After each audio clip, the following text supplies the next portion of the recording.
Welcome to episode 2093 of Love Serve Care. Today's episode, we are going to celebrate. We're going to slow down. We're going to celebrate progress. We're going to celebrate milestones. We're going to celebrate right there.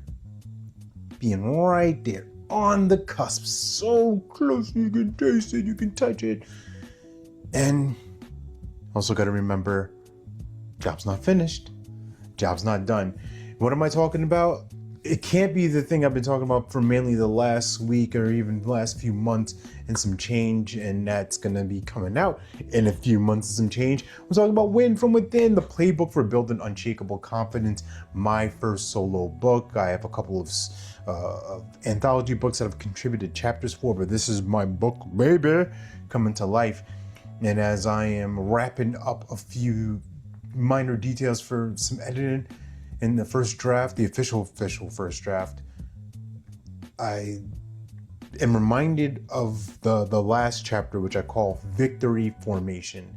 And it goes into a little bit of the history about that specific play. You've seen it before if you've watched football games, the game's out of reach, there's a few seconds left or maybe a minute and change, whatever, the other team's out of timeouts, and basically the offense can run out the clock. So quarterback receives the hike. I can't even think of the word right now.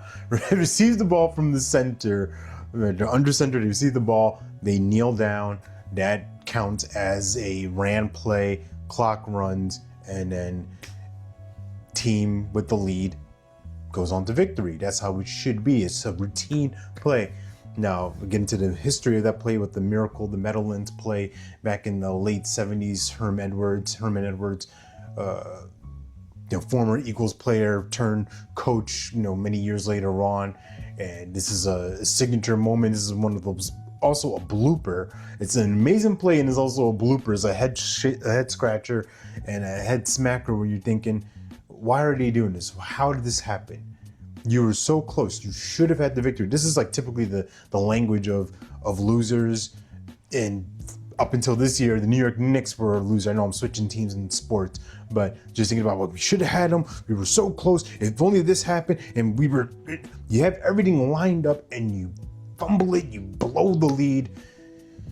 And what can we learn from that? Not everything is set in stone. Not everything is a sure thing, and there's work to do. You have to start something, you have to finish it. When you think about that for business, how many times do we start something we never finish? How many times do we build people up and then we let them go, or we release them and we don't maximize their full potential? Victory formation, friends. Remember that you're born to live your life in abundance. You're the master of your future. You control your freedom, and you have complete dominance of your thoughts, your emotions, and your habits. Take care. God bless. Stay blessed.